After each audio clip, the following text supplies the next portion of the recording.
once we have an understanding of the three rules of logs, the power rule, the product rule, and the quotient rule, then we will start seeing these in kind of bigger forms. Previously, in the last video that you saw for this section, when you learn these rules individually, we've just looked at them just purely individually. We've looked at this is just the product rule, and this is just the quotient rule, and this is just the power rule. But it's sometimes going to be necessary or possible to use more than one property of log in one example. So here's a couple examples of expanding logs, and it's not going to say use the product rule, use the power rule, use the quotient rule, or so forth. It's going to just ask you to expand it. So there is a certain way, a certain form that we should follow for dealing with these expansions.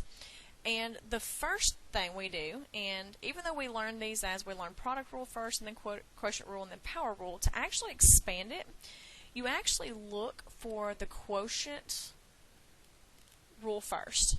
If there's anything that you need to split apart the numerator and the denominator, always look for the quotient rule first, and then look for any products that you can expand.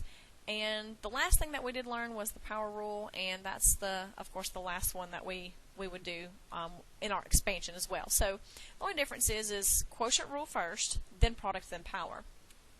So looking at example A, we're going to take the log base b, and we can see that we're taking the log of x times y cubed. So we can see that this is a product. There are no quotients, so step one is technically done. There are no quotients to expand. So we go to the next thing, and we do see products. So this is going to be, this log base b is going to go to the x, and the log is going to go to the y. So we have the log base b goes to the x, and that log base b is going to go to that y, which that y is cubed. And because we're expanding this, and because it was the product rule says we add. So again, there was no quotient rule, we did the product rule, and then the last thing that we do is if there are any powers, the power rule says that we take that exponent and we bring it out front and multiply it, which means the only exponent I have is that one, so my final answer here is log base b of x plus 3 times log base b of y. And that is fully expanding my example A. Over here for example B, again, going back through my examples here, we have quotient rule first, and then we look for product, and then we look for the power rule. And that's the order that we follow. So for example B, I do see quotient first. So we need to break that apart first and get rid of the fraction. So that log base 4 goes to the square root of x, and that log base 4 is going to go to that 64. Quotient rule says that when you break it apart, when you expand it, it expands out to subtraction. So quotient rule, got it. It's done. The next thing we look for is products, which means what you're taking the log of, is there anything being multiplied? Well, the first one is just the square root of x. It's not a 5 times the square root of x or anything like that. It's just the square root of x, so there's no product there, and then the other one is just a log of 64. So there's no product rule. Now, the last thing that we have is power rule. And one thing that we've talked about previously in this chapter in dealing with logs is we never, ever, ever leave a radical. And one of the reasons for that is if I rewrite this radical as an exponent, it becomes x to the 1/2 power. And from there, we should be able to see that we do have the power rule. And powers need to come out to become coefficients. So this actually becomes 1/2 log base 4 of just x minus, and then now we're done actually expanding this out. And this is what we have left, the 1/2 log base 4 of x minus log base 4 of 64. But because there's no variables over there, we should be able to go over to the side and say, okay, I may be able to figure out what this is equal to. This may come out to be just a whole number. So because we have all numbers, log base 4 of 64, we're going to convert this into exponential form, and from here we can see that that does equal 3. So log base 4 of 64, and if you look at the directions, it does say expand as much as possible. And we've expanded it, but we can also simplify. So once we expand it, if there's anything that you can work out, we do want to go ahead and finish working that out. Okay, so on that one, on both A and B, we use both product rule and power rule. On B, we use quotient rule and power rule. So you're seeing now that sometimes when we expand these logs, we will have to deal with more than one expansion at a time. Okay, so we'll do a few more examples. Log base 6 of 36 over square root of x plus 1. Again, remembering your 3 rules, if you just need to kind of keep those written down somewhere, it's quotient first, and then product, and then power. That's the order we have to follow. You can, get the same expansion not following that order, but this is just the general order that we should follow in order to make sure we get everything expanded the correct way. So quotient first, which means my log base 6 goes to the numerator. My log base 6 goes to that denominator. And because this is a division problem, we're going to expand that. Now, I can figure out what that is. Log base 6 of 36 is equal to y. So this is the same thing as 6 to the y power equals 36. So my log base 6 of 36 is equal to 2 minus, now over here, one of the things that I should see is I've done the quotient rule.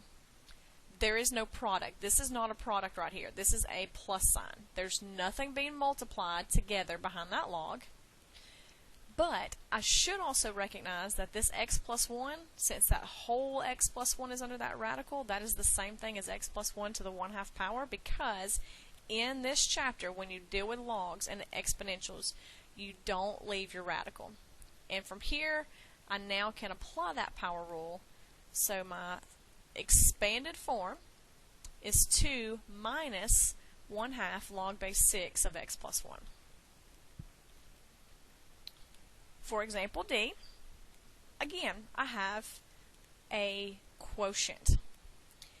Now, this one in particular is a cube root. So one thing that we just kind of have to refresh our memory on from radicals in general is if this whole thing is to the cube root, you can actually write that as a separate. That cube root's going to that x and that cube root's going to the y. And you can go from there to expand it. If I look at it like that, I can see that the log goes to the numerator, which is the cube root of x, and that log goes to the denominator, which is the cube root of y, and of course we subtract. And radicals in this chapter, we know, have to be converted back into exponents. Of course, if it's cubed, it's to the 1/3 power, because the index, the root, comes around to become the denominator. And the last thing we have is our power rule, so those exponents are going to come out front. So that 1/3 goes out front to be 1/3 log x minus 1/3 log of y.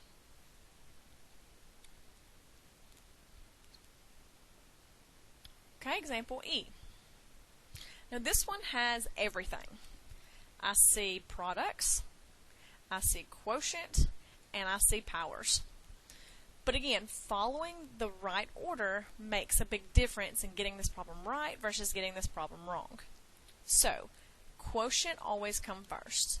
So, we have log base b, and it goes to the numerator. And I'm going to keep that numerator in parentheses so I can remember that that whole numerator is together. That x cubed and that y is all in the denominator. And then that log base b is going to go to that z squared in the denominator. Because it was subtraction, or because it was division, excuse me, we are going to subtract because that's what the quotient rule says.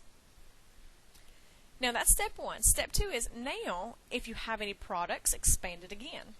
Well, I've got a product right there. Inside my numerator is another product rule. So that log base b goes to that x cubed, and that log base b goes to that y. Because it was a product, we know we add, and then we still have this minus log base b of z squared down here. So there's my second step.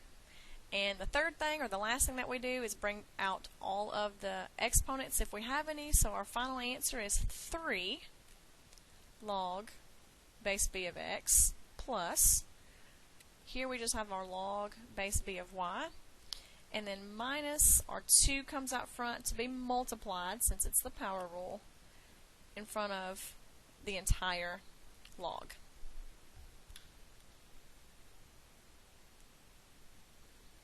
Alright, so that one had a little bit of everything, and so does the last one. The last one has a product. There's a product right here. It has a quotient, and it has power. So even though it looks like it's more work, there's only 3 steps. You do your quotient rule, you do your product rule, and you do your power rule last. But what this one has that none of the other ones, or we'll say example E, the last one didn't have, is the last one had all 3 steps, but this one also has a radical. But we can't change the order in which we're doing these problems. The log and the base is a natural log, so that log goes to that numerator and that log goes to that denominator. So it's going to be log of the numerator, which is x cubed, times square root of x plus 1, keeping that in parentheses because that's the entire numerator. And that log is going to go to that x plus 1 to the 4th power in the denominator. Because it was a quotient, we subtract. Now, just like the previous example, step 2 is product. So we take the natural log and it goes to everything from that numerator. So that natural log goes to that x cubed, and that natural log goes to that square root of x squared plus 1. And because it was a product, we add. And then don't forget, we still have this minus natural log of x plus 1 to the 4th power out front. The last thing that we would do is our powers. Now, with the powers, we have a power here, we have a power here, but one other thing that should catch my attention here is I have a square root of x squared plus 1, and we know that a square root, instead of writing this as the natural log of the square root, we know that all square roots are raised to the 1/2 power. So we do have to make that conversion.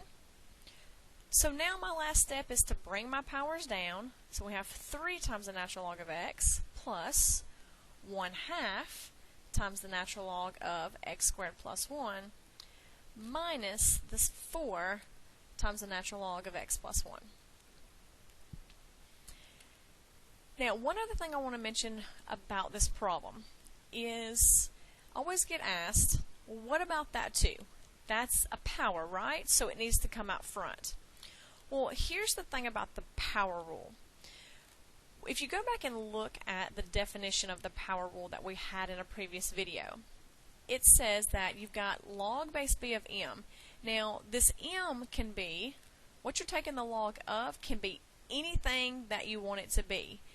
What we're talking about, this power rule applies to that exterior exponent that's outside of the log. So that's the key there. It's outside of the log. So this whole thing here, this is, for instance, this is saying this is the natural log of the m. This is, 1/2 times natural log of, based on the definition, that m. So this is what you're taking the natural log of. So the power rule doesn't apply to that part. It applies to the exterior exponents that we had out here. Okay, so that can tend to throw people off from time to time as well. So remember, it deals with what's on the outside here. So this was x, and the x was cubed on the outside. This natural log, this whole natural log here, had that 1/2 on the outside, and this natural log over here had that 4 on the outside. So there's a big difference there. So also be real cautious and mindful of the way that that power rule actually breaks down and actually works. It only applies to those exterior exponents that we have.